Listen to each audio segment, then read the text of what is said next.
Today's daf we're going to be learning is Nazir daf kapeh. Today's daf is sponsored by Esther Chazon in memory of her mother, Dorothy Sobel Glickler, on her 12th year at site. Mom loves studying Torah and doing chesed. She encouraged us to follow that path. Today's daf is sponsored by Elisha Gray in memory of her dear teacher and friend, Gidi Nachshon, Yomi Melech ben Moshe B'Sarah, Zichrono Lebracha, on his 8th year at site.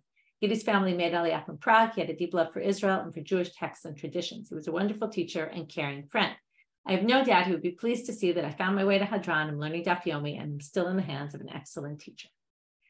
With that, we'll start our daf. We are starting going back to the Mishnah we saw yesterday, which is a woman becomes a Nazirah, then her husband nullifies the vow, and she had already either separated the animals or separated the money for the sacrifices. So now, right, the animals for the sacrifice or the money. Putting aside if she separated the animals, if you remember, though, there was an issue of specifically the chatat had to be left to die. Okay, today we're going to deal a lot with the chatat. And then we had, if she separated money, there were two ways she could separate money. Either one bundle, right, and where she doesn't really specify which is going where, or she specified this is going to there, this is going to there, this is going to there. Again, we didn't really talk about, I said we get to it in tomorrow's daf about what exactly, where we draw the line between not specified and specified. That will be for tomorrow's class. Now we just have to understand there's a basic distinction. Stumim, unspecified, all the money gets used for olot nidavada. You buy voluntary offerings to offer on the altar.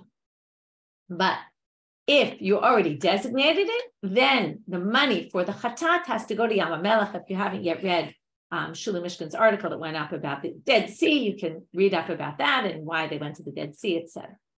Now, the Gemara is going to start off with a basic question. So again, if there's chatat separated, designated, again, if it was an animal, it has to be left to die. If it was money, it has to go to Yam HaMelech. So the big question of the Gemara is, and we'll read it inside right now, at the very bottom of Kaf Daled, first they quote those words in the Mishnah, Hayula ma'ot stumim yeplulin nidava. If there's unspecified money, where again, the money is clearly designated for chatat, ola, and shlamim, which means it has chatat money mixed in there. So the Gemara asks, Halo demei chatat mu'ravim behen. There's chatat money mixed in, and if there's chatat money mixed in there, how could you possibly say that you can go buy korbanot ola with them? Shlamim, you can kind of up to ola, but chatat, we have this unique halacha, which is halacha l'Moshe Sinai, that chamesh chataot metot. There's 5 situations where if you designate an animal for a chatat and you no longer need it for a chatat, the animal has to be left to die. And therefore, if it's money, it has to be sent to the Dead Sea. Let's go over what these 5 chataot metot are. Okay, this is the Rashi Tevot, the way you remember this is vitimna. Okay, timna with an ayin. That's what timna is spelled with an ayin. So what's vitimna? Vav is vlad. If I have a chatat animal I designated for my sin offering, and that animal gave birth to another animal, so that offspring has to be left to die. What does it mean to be left to die? You leave it in a place, you don't feed it food or anything, and you basically cause its death, okay? It sounds pretty unpleasant, but that was what you would have to do because it was sanctified and there's nothing you can do with it. Taf is tmura. So remember, we've learned about tmura. That means it's forbidden for me to do this, but if I do it, it's actually effective, which is I say, instead of this animal I designated for my sin offering, I want to bring a different animal, either because I want a nicer animal, or even if I want to up it to a nicer animal, or especially if I want to downgrade it. Either which way, it's forbidden for me to do that. However, the fact that it's called substitution, I substitute this new animal. Well, the new animal I brought is now sanctified. I can't bring it as a korban, okay, depending on which korban it is. If it was an ola, I actually could sacrifice it. But if it's a chatat, and we're going to learn that inside today, if it's a chatat, though, I can't sacrifice it. Okay, so that's important to understand. Actually, right. So Vlad, offspring, Taf, Tmura, Mem, Metu. If the owners die, again, this is just like our Mishnah, where you had a purpose, but you no longer have that purpose, right? So I designated for a sacrifice, but now I'm dead. So since it was for a sin offering, no one else is taking my sin upon themselves. Nun, nit kapru ba'alim.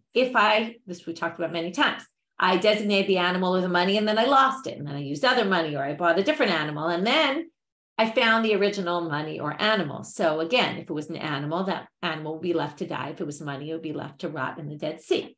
Ayin avra shnata. That means a chatat has to be within the first year of its life. If it's past that timing, that age, then it's already disqualified. Okay, and then also be left to die. So we have halacha l'moshe misinai, that all these cases, the animal dies. So here too, it's the same idea. It was supposed to be for a sacrifice. It's no longer needed. It should be left to die. And in fact, it is left to die if I specified the money or I had the animal, right? In other words, again, die for money would be Dead Sea, die for animal would be actually left to die. So if that's the case, how on earth do we leave these ma'ot stumim, which has chatat money mixed in, and we say you could buy olah with them? Doesn't make any sense. We're going to have two answers. And today, the second answer is going to interest us more. And tomorrow, we're going to deal with the first answer. Amar Rabbi Yochanan, halacha hi b'nazir. Rabbi Yochanan says, this is a great answer because you could just basically avoid any questions by saying this, although you'll see that tomorrow we won't necessarily avoid all questions, but it does resolve a bunch of questions, which is, most people think when he says halacha, he means halacha l'moshe misinai. Means we have a tradition about this, that specifically by Nazir, there's a unique halacha. That undesignated, and the unique halacha would be then, according to him, undesignated money. You designate money for 3 sacrifices. You did specify what the money was going for, each particular, shekel, what you were using to spend that on. You can turn them all into korbanot nidavav olah. If, let's say you're a woman who no longer needs it, you die because the husband nullified it, or the owner died, or whatever it might be. So he basically says, special, unique halacha by Nazir. The question we're going to have on this, which is going to start at the bottom of today's page, what we're really going to deal with in tomorrow's daf, is he sounds like he's saying, now we can't question the halacha l'moshe misinai, because when you use those words, it's like a magic word. Oh, it's halacha l'moshe misinai, and no one can argue with it. But what he does say is it's halacha l'moshe misinai b'nazir, which sounds like only in Nazir. And the Gemara is going to say, wait, we have other cases where it's the same halacha. So we're going to have to deal with that in the next step. But today we're going to deal with Reish Lakish. Reish Lakish amar, l'chol nidrehem u l'chol nidvotam. This is a pasuk in Vayikra, chapter 22, verse 18, where it basically says anyone from Israel or a convert who brings a sacrifice for all the nidarim and for all the nidavot, okay, neder, nidavah usually have particular terms, like they usually mean how you took upon yourself a voluntary offering, but here we're going to understand it very differently. Asher yakrivu la'Hashem la'olah, that you will bring to God, it will be as an olah. What does this mean? So the simple meaning is not what Reish Lakish does. What does Reish Lakish say? HaTorah amra motar neder yehei l'nidavah. Instead of saying this means all your neders and all your nidavot, right? Which again, neder is I vowed to do something, and a nidavah is a type of vow.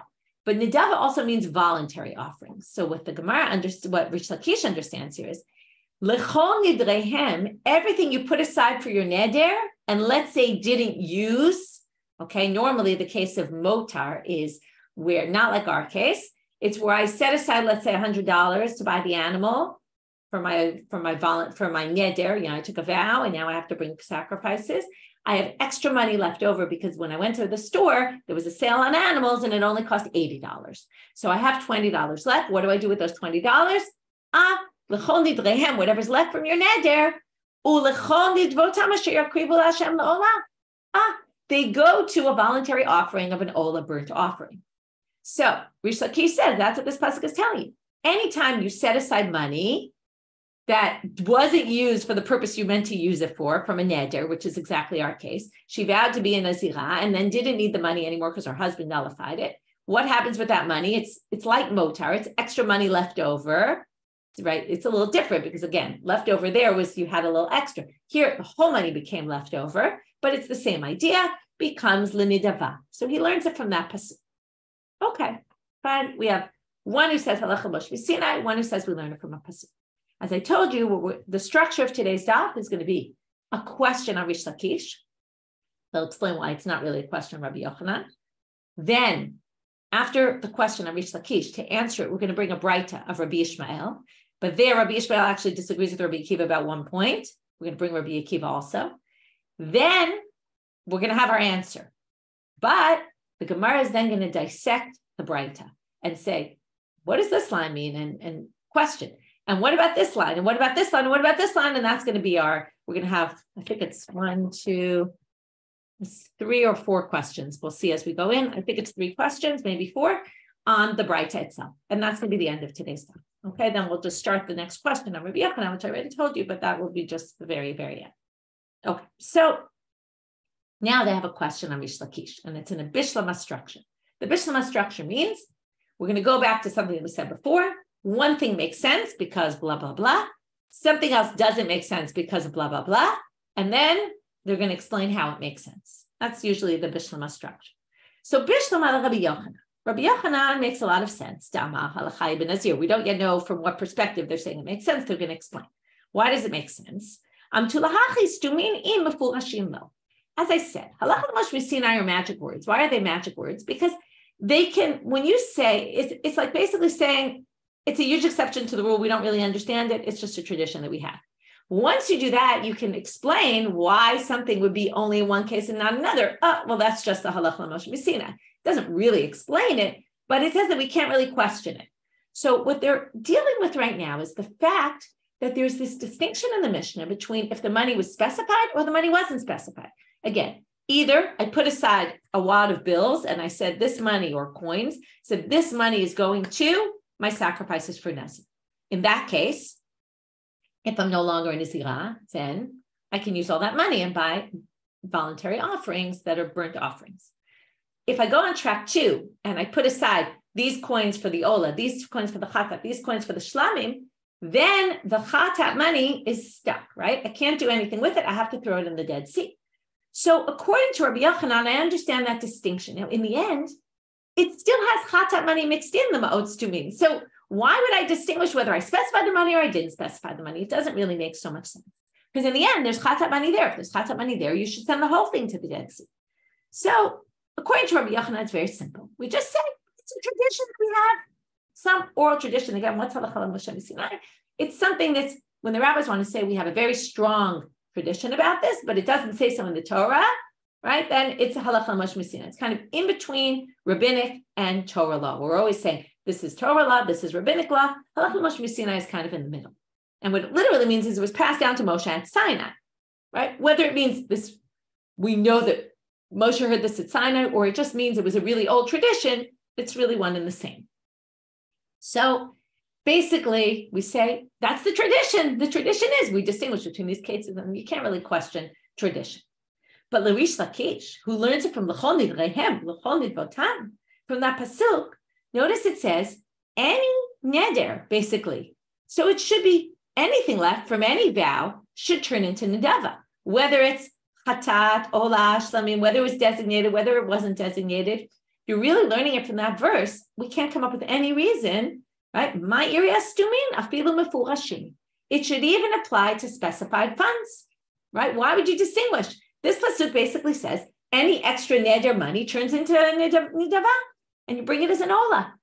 Why would you distinguish whether the money was designated specifically for something or not designated specifically for something? Shouldn't it be no different? So to which Rava says, there's no way that you could say this pasuk is referring to designated specific money that was designated. Why? Because because in the braita that came from the house of Rabbi Yishmael, they already excluded that from being an option. Meaning, it's very clear from the drasha we're going to read that a chatat that was designated, okay, you had designated funds for a chatat, can definitely not go on the altar, cannot be used as an ola. Therefore, when the pasuk that Reish Lakish quoted and said, L'chol nidrehem turns into nedava, it can't be referring to that. It must be referring to whatever's left, which is unspecified funds, which is, again, when I owe a bunch of sacrifices together as a unit. And we'll talk about this tomorrow, that specifically when there is a unit, okay, they come together as opposed to I happen to owe this and I happen to owe that and I happen to owe that by chance. This is the 3 come together as a unit. I'm a Nazir right now. I'm obligated to 3 sacrifices.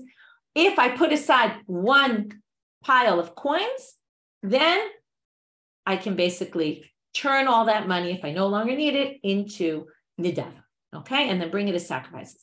But only if it's unspecified, only because we have another verse that clearly shows if it was specified for a chatat, there's no way I could bring it on the altar. So it's going to be a bit of a complicated drasha, but and basically our class is going to deal with this braita. First, we're going to prove how Reish Lakish says this, Rabbi Yishmael says this, and then where he learns it from.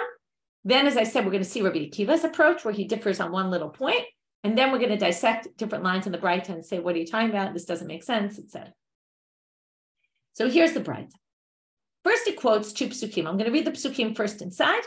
We're now in Devarim, chapter 12, verses 26 and 27. Rak kodashecha asher yulacha, only your sanctified items that you have, unidarecha, and your vows, tisa, you should carry, ubata ela makom asher yivchar Hashem. Basically, this means only, we'll deal with this word only in a little bit, only your sanctified items and your vows are you to bring to the temple, okay, to the place that God chooses, right? That's Jerusalem. It never says Jerusalem in the Torah. It always says the place that God chooses.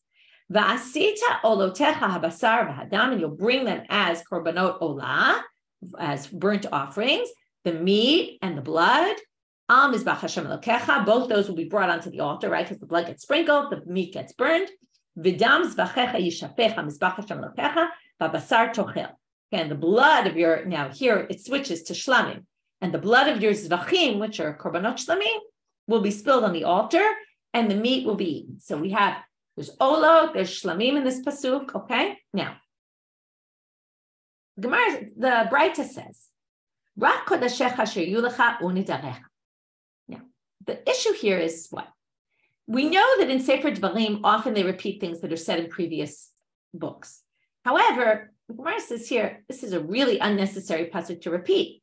We had chapters upon chapters in Sefer Vayikra, which described all the korbanot, and it said you're supposed to bring them to the temple, and it went through all this already. So why do you need to bring a pasuk that tells me if I owe a sacrifice, I bring it to the temple? That's basically what this pasuk is saying. And I sacrifice it on the altar, and I have olot, and I have shlamim.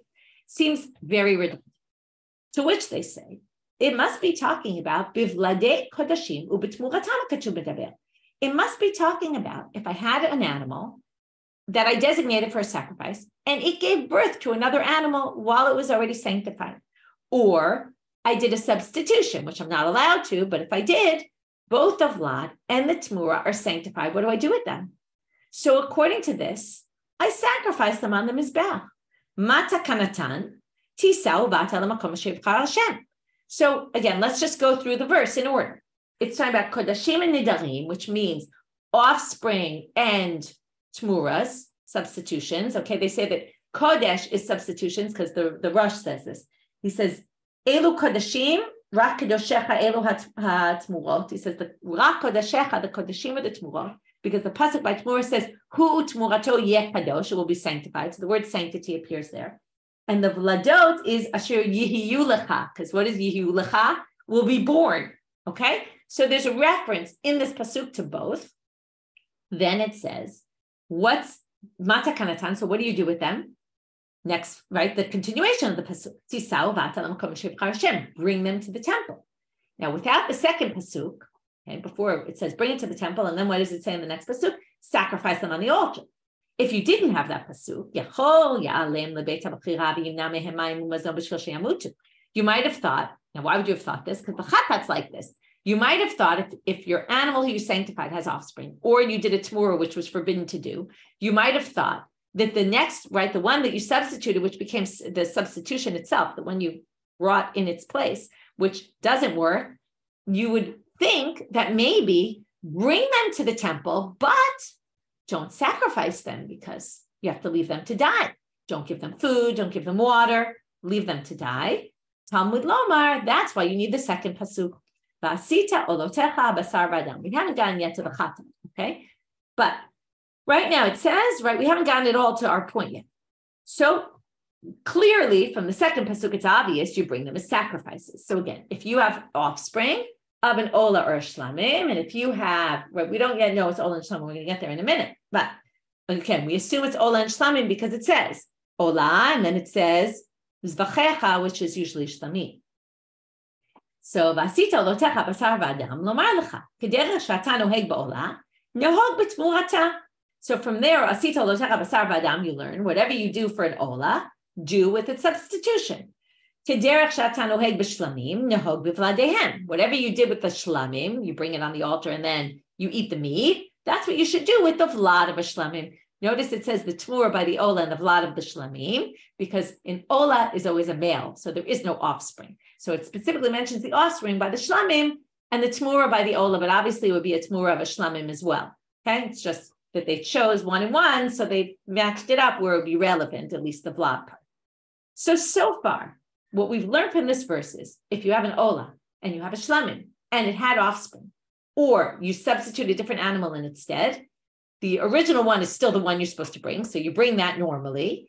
And the other one, you do in the same way you sacrifice it on the altar, just like the first one. Okay, the offspring and the tmura get sacrificed on the altar. Here comes the important part. Yachol ach vlad chatat utmurat asham ken. You might have thought the same would hold true with a chatat and an asham. Talmud lomar rak. Now we go back to the very first word. The first word was rak, only. Why only? Only is a word that comes to exclude. Only is excluding the asham and the chatat.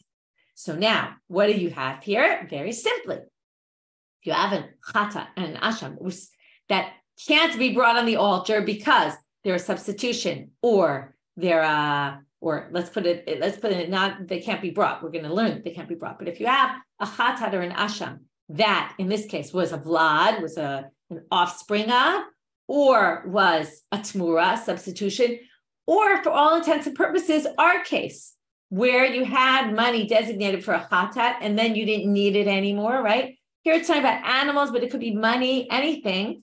So Rak comes to teach you it's not the case. Divrei Rabbi, okay, that's Divrei Rabbi Yishmael.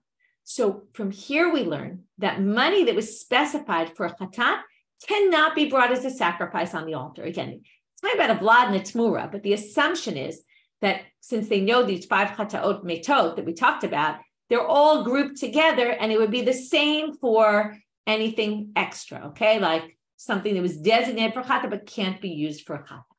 So basically this, now, it doesn't say ma'om meforashim here, but the assumption is it was talking about an animal, right? Or money that was set aside for a chatat. If it was specified for a chatat, there's no way. And that's why Reish Lakish says it's only if the ma'od stumim, this pasuk comes to tell you, if you didn't need it for the chatat, for whatever reason, you can't bring it as a chatat on the altar.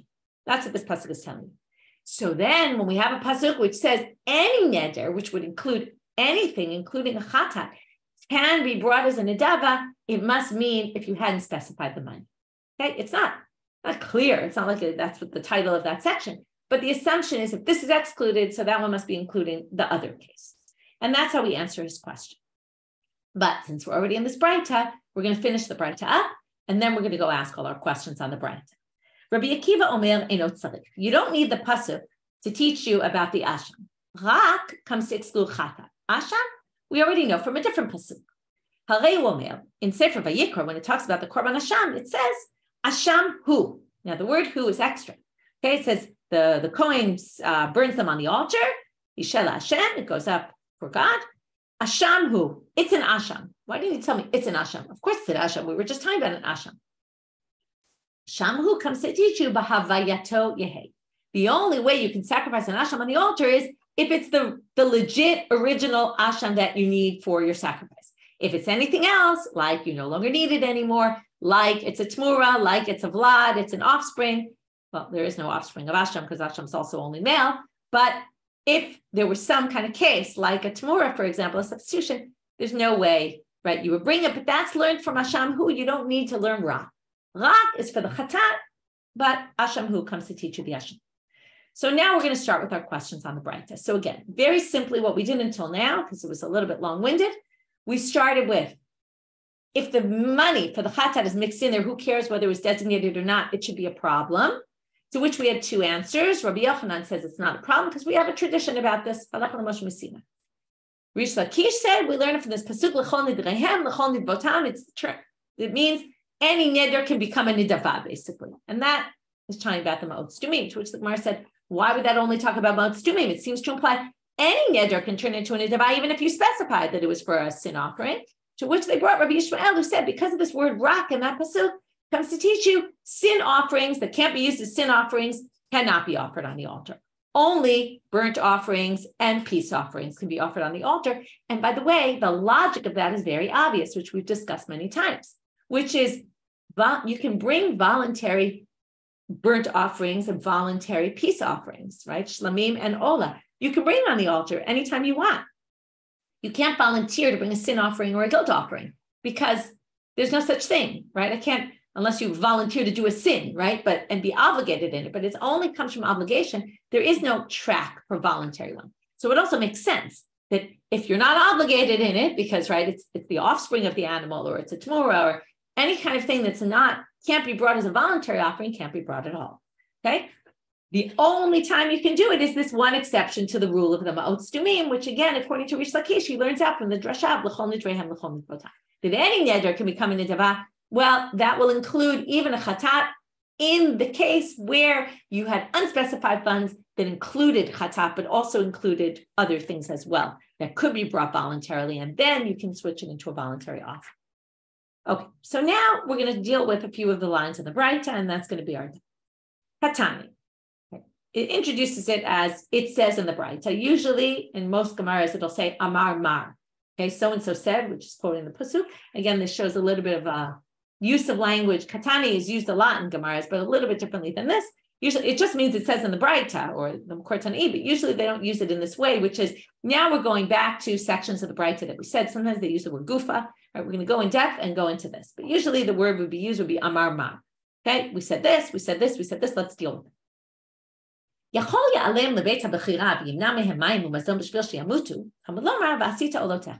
middle of that braita, we had suggested that if you didn't have the second pasuk, which said, go bring it and sacrifice it on the altar, you might have thought that when it says you have to bring it to the place that God chose, you might have thought if you had this ola and it had a child, it gave birth to another animal, you might have thought, or you did a tamura substitution, that you have to bring them to the temple, but maybe let them die there, like the chatat. Maybe they have to be left to die in the temple. To which the Gemara says, Amai, we never had this concept. Why would you have thought of that? We all know that there's a tradition about the 5 chataot that have to be left to die. But that's about the 5 chataot. That's not about ola and shlamim. Why would you have even thought that they would be left to die? The whole tradition about dying is only about a sin offering. To which the Gemara flips it on its head and says, you might have thought something totally opposite of what we thought. We always think that the chatat must be more strict in this way because the chatat is left to die, whereas the ola and shlamim can always be brought as voluntary offerings. But here they're suggesting you would have thought the opposite. If you had this pasuk and it says, the kodeshecha nidarecha, and assuming we're talking about ola and shlamim, if it's the offspring or the substitution, again, that's all the drasha, but assuming that's what we're talking about in the pasuk, have to be brought to the temple, maybe you would have thought their law is stricter than the chata. Why? How so? Ilav chaf, you didn't have the next pasuk which says you bring them and you sacrifice them on the altar. You might have thought it ends there, which is what? Hava amin of lad chata b'chol makom, turning now to Amud Bet, uvladei kodeshim b'beit habchira.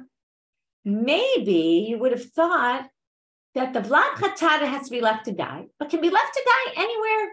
It's not bound to a location.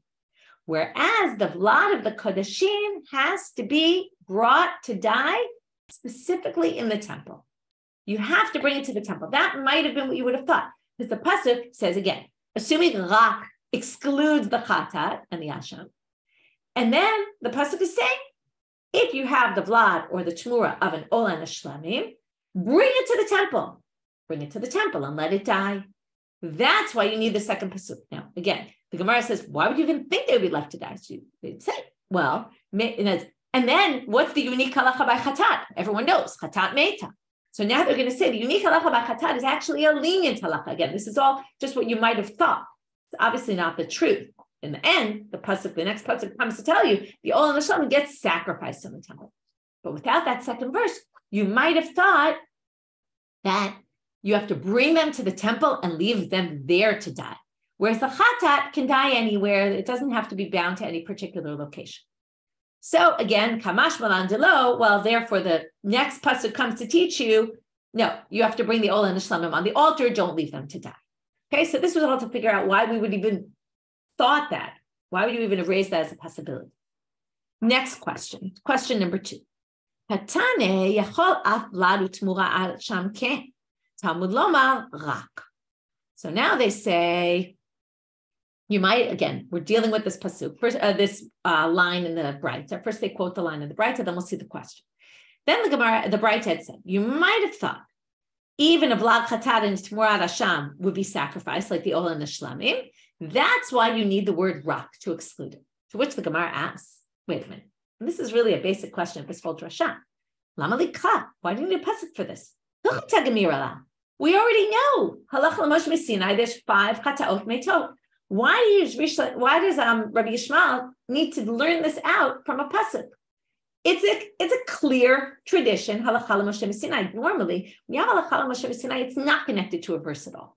You don't need to connect it to a verse. It's an ancient tradition that everyone agrees with. So you don't need to learn it out from a pasuk if it's an explicit halacha l'moshe misinai. Vlad katat lemita azal. Everyone knows that, right? It's halacha l'moshe misinai. You don't need a drasha for it. So basically what they're trying to say is, in other words, the chamesh chataot meitot is basically what Rabbi Yishmael is deriving from this pasuk. But why would you need to derive it from the pasuk? At least 2 of them, right, explicitly, the vlad and the tmura. Why would you need to derive it from this pasuk if it's halacha l'moshe misinai? To which the Gemara says, hachinami, you're right, it really is halacha l'moshe misinai. There's really no reason to learn this from the verse, so why are we learning it? Ukala asham huda'ata. The pasuk is really there for the asham. Ra is coming to exclude the asham because the asham isn't the halacha l'moshe misinai. Or maybe it is, but we'll get there in a second. So right now we're going to assume chamesh chataot meitot is halacha l'moshe misinai. You don't need a reference in the pasuk for it, okay? There's no need because it's a halacha l'moshe misinai. So what's the drasha for of this braita that Rabbi Yishmael says? It's to teach you that the asham also can't be brought on the altar. To which the Gemara says, asham nami hilchadel gemira lei. Guess what? Also learned out by a tradition. What's that? Well, kol she'ilu bechatat meita ba'asham ro'eh. When it comes to the asham, it's similar to the chatat, but not exactly. And it's also a tradition. So again, you don't need it from a pasuk. It's halacha l'moshe misinai. So what is the halacha by an asham? Those 5 cases, bitimna, that we said, again, let's just go through. Vlad, offspring, tmura, substitution, mem, right, timna, mem, metu, they died, nun, nitkapru, they already got atoned for from a different animal or a different money, and vav, ayin, which is avrash natai, past the year, right, it's too old. So all those cases, if you had it in a chatat, the animal would have to be left to die. You would basically not give it any food, not give it water, and leave it to die as quickly as possible. The asham has to graze. What does that mean? We've seen this before. You leave the animal to graze. You give it to a shepherd, likely. It grazes in the fields for however long, until what? Until it gets a blemish. Once it gets a blemish and it's no longer valid to go on the altar because it's blemished, then you sell it and you buy with that money olot for the mizbeach, okay? You bring sacrifices on the altar, voluntary ola offerings. So the asham eventually turns into an ola, but it has to be left to graze before you can do that.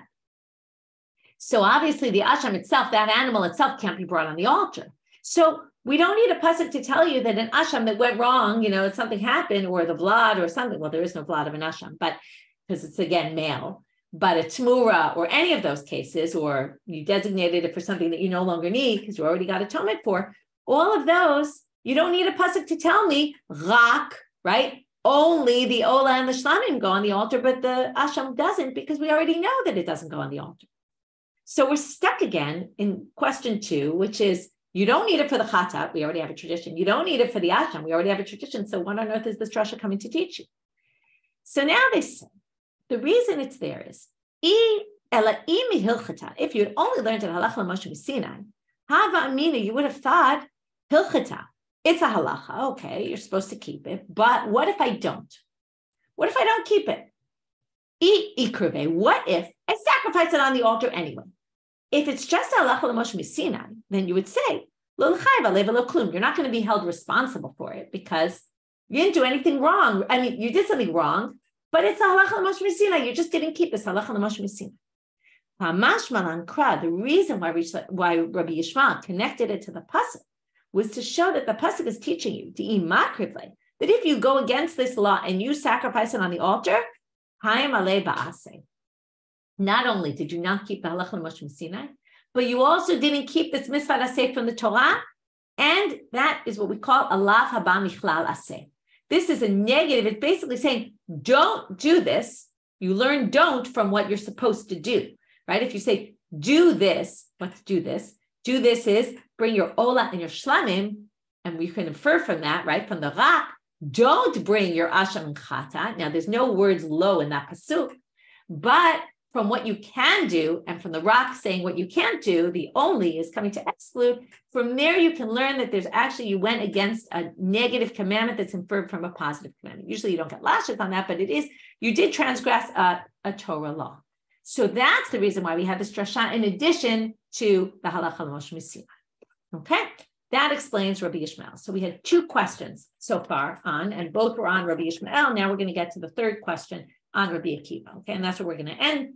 3 questions. I didn't remember before, but now I know it's 3 questions. So again, the first was, why would you even thought that you would bring this ola and shlamim to the temple to let it die there? It seems crazy. Only the chatat's supposed to die, to which we said, no, maybe the chatat's supposed to die anywhere, and the ola and shlamim have to be left to die in the temple. And that's why you need the drasha to tell you no, that you needed that next verse to tell you no, they get actually sacrificed on the altar. Then we said, why do you need this drasha at all? If it's halacha l'moshe misina, they tried to say, well, maybe the chatat is the asham isn't. They say, well, so the asham is halacha l'moshe misina. And I said, well, halacha l'moshe misina alone wouldn't have told you that there's actually a negative commandment inferred from here. But the fact that we can learn it from pasuk in the Torah teaches you the negative commandment here. Last part is Rabbi Akiva. Rabbi Akiva omeri no tzarich, harei hu omer, asham hu b'havayato yehem. So Rabbi Akiva says you don't need the pasuk by Rak to teach you about the asham, because the asham has its own pasuk, asham hu, which is you can only sacrifice an asham as it is. You can't sacrifice any, right, tmura, you don't need the asham anymore, you died, all that. So again, pasuk's going to say, lama likra, just like we asked before. What do you need a pasuk for? Gemara gemira la, kol shebachata meta ba'asham ro'eh. We already have a tradition about this, that the asham is left to graze. To which the Gemara says, Hachinami, you're right. You don't really need asham hu to teach you that. So now we're going to say that Rabbi Akiva must be learning something a little bit different from asham hu. We're going to understand it differently. And to prove what he says, we're going to bring someone later than him who said this halacha, and we're going to assume that was what he was referring to earlier. The pasuk is coming for something that Rav said. Again, Rav was later than Rabbi Akiva, but we're assuming this is what he meant earlier when he said it. Asham, now, again, you have to really understand this concept. In asham is not like a chatat that is left to die and that's the end of the whole thing. The asham ultimately will be turned into an ola. When will it be turned into an ola? Once the animal gets a blemish, then it turns into an ola, right? So now, what do they want to teach you? Asham shenitak l're'iyah. There's the law, and then there's someone who breaks the law. And then the question is, what happens when you break the law? In asham, it's supposed to, you wait till it gets a blemish, it grazes, you wait till it gets a blemish, and then you sell it, and you take with the money in ola. Now, there's 3 stages. There's the first stage, where it was an asham, and let's say you no longer need it anymore, or it's the offspring of an asham or something like that. It's invalid to bring this a sacrifice.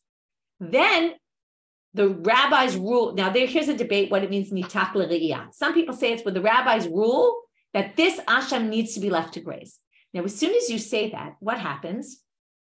Either you say it, or some people say it's when you actually hand it over to the shepherd. When you, nitak l're'iyah means you gave it to the shepherd and he's got it now. As soon as one of those things happen, again, commentaries disagree about what exactly the stage is. But as soon as that happens, think about it. It already is on its way to becoming an ola, right? Originally, it was an asham. It had nothing to do with an ola. Once either the ruling or you actually physically hand it over to the shepherd, it's on its way to becoming an ola. It still needs a blemish, and until it gets a blemish, you're going to eventually, you can never bring this animal on the altar. You're going to sell it, and with the money, you're going to buy korbanot ola. But since it's already on its way, comes this halacha and says, If it's nitak l'riyah, and then you went against the law and you took it out of the, you gave it to the shepherd and then you took it from him and you slaughtered it and put it on the altar as a korban olah, kasher. It's a valid sacrifice. You're not allowed to do this. But if you did, it's actually a valid sacrifice. It's not a disqualified sacrifice because it already was heading toward being an olah. Again, you're really not supposed to sacrifice this animal as an olah. You're supposed to wait, take the money, with that money, buy a new animal. Because this animal was originally an asham animal. But since you already started on the path toward turning into a korban olah, money that could be, the value to a korban olah, at that stage, it's already kasher. So what do they derive from here? And what does this have to do with asham hu? Tama denitak. It's only because it was already on its way to becoming an olah. Halo nitak. But if you did it in between the time where you designated as an asham, right, and then you didn't need it anymore, that time where you didn't need it anymore, or it's not a valid asham, until the time where it's nitak l'riyah, which again depends on how you define that time. If not, lo, it's disqualified. Why? Damar kra hu b'havayato yehe.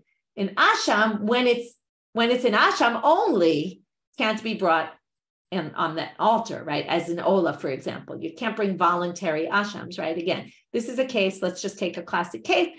I designated korban asham. I died. Okay, I did something wrong. I needed an asham. I then died after I separated the animal or the money, right? Let's say here we're talking about an animal. The animal is supposed to be left to die, but if once I gave it to the shepherd, someone took it and sacrificed it as an olah, it would be okay. It would be a valid sacrifice. They shouldn't have done it, but it would be a valid sacrifice because it's already on its way. But when it's just an asham, before it's nitak l'riyah, then no way, no how, it's a disqualified sacrifice.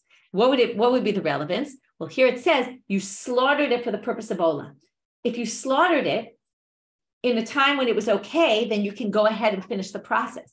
If you slaughtered it as an olah before it was nitak l'riyah, you wouldn't be able to sprinkle the blood and burn the stuff on the altar. You would have to stop right there and say, no, you made a mistake and this animal is not valid to go on the altar.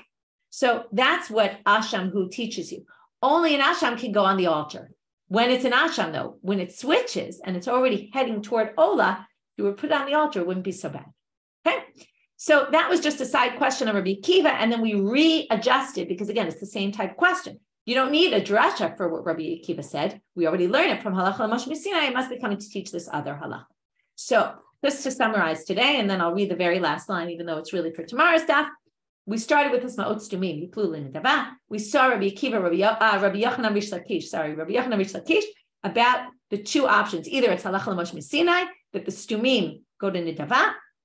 We took different halacha l'moshe misinai today, right? 3. One about the ma'ot stumim go to nedava, according to specifically in the Nazir case, according to Rabbi Yochanan. We saw the chamesh chatot metot, and then whatever's mate for chatat is grazes for an asham. Then we saw Reish Lakish, who learned it from this other pasuk. So then we said, according to Reish Lakish, then why would you distinguish stumim for ashim? Oh, because we have a braita, and that braita makes it clear that if it's designated for a chatat, there's no way it could go on the altar ever. So it can't be an olah then. Only ma'ot stumin it must be. And then we asked 3 questions on different sections of the braita, and we resolved them. And from here, we're just going to do with the last line, Amar Mar. Now we're going to go back to something that Rabbi Yochanan said, Halachi ben Nazir v'tuleka. Wait a minute. It's only halacha l'moshe misinai, the ma'ot stumim go to nidava. Are there no other cases? And then they're going to quote a braita, which I'll leave for tomorrow's daf, which is going to show that there's other times where you have similar things, where there's groups of things that are grouped together, where there's a chatat and other things, or in this case, one other thing, chatat and an olah. We're going to talk about the pairs of birds. And if you didn't designate them, then the same thing will be the case. So why did he say halachi ben Nazir if it works for other cases as well? With that, we'll finish today's daf, wishing everybody a Shabbat Shalom.